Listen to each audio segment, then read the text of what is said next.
Synod കുർബാന അർപ്പിക്കാൻ police സംരക്ഷണം ആവശ്യപ്പെട്ട് കാക്കനാട് സെന്റ് ഫ്രാൻസിസ് അസീസ് പള്ളി വികാരി സിനഡ് കുർബാന അർപ്പിച്ചാൽ കയ്യേറ്റമുണ്ടാകാൻ സാധ്യതയെന്നാണ് ഈ പരാതിയിൽ പറയുന്നത്. എസ് ശ്യാംകുമാർ വിവരങ്ങളുമായി ഇപ്പോൾ കൊച്ചിയിൽ നിന്ന് ചേരുന്നുണ്ട്. ശ്യാംകുമാർ, ഇത് ഒരു തീരാ തർക്കമാണ് ഈ എറണാകുളം അങ്കമാലി രൂപതയിലെ വിഷയം. ഇപ്പോഴെന്താണ് ഈ പള്ളി വികാരിയുടെ ആവശ്യം?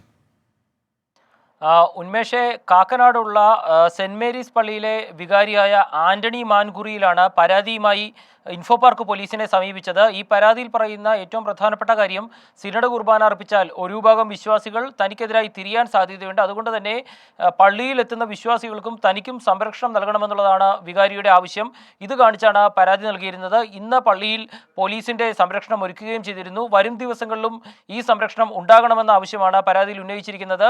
പള്ളിയിലെത്തുന്നവർക്ക് സുഗമമായി സഭ അംഗീകരിച്ച സിനഡ് കുർബാനയിൽ പങ്കെടുക്കാൻ സാധിക്കണമെന്നുള്ളതാണ് വികാരിയുടെ ആവശ്യം. ഏതായാലും ഈ ആവശ്യം ഉന്നയിച്ച് എറണാകുളത്ത് പോലീസിനെ സമീപിക്കുന്ന ഒരു ആദ്യത്തെ പള്ളി വികാരിയാണ് ഇപ്പോൾ ആന്റണി മാൻകുറിയിൽ. ഏതായാലും ഇതുമായി ബന്ധപ്പെട്ട കൂടുതൽ ഇതേപോലുള്ള ആവശ്യങ്ങൾ പോലീസിലേക്ക് എത്താനുള്ള സാധ്യത ഉണ്ടെന്നുള്ള ഒരു വിവരമാണ് ഇപ്പോൾ ലഭ്യമാകുന്നത്.